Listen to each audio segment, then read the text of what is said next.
Operation सिंदूर ने आतंक के खिलाफ लड़ाई में एक नई लकीर खींच दी है। एक नया पैमाना, न्यू नॉर्मल तय कर दिया है।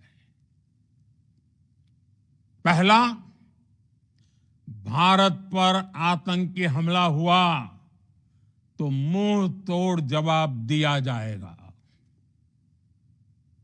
हम अपने तरीके से, अपनी शर्तों पर जवाब देकर रहेंगे। हर उस जगह जाकर कठोर कार्रवाई करेंगे जहां से आतंक की जड़ें निकलती हैं। दूसरा, कोई भी न्यूक्लियर ब्लैकमेल भारत नहीं सहेगा।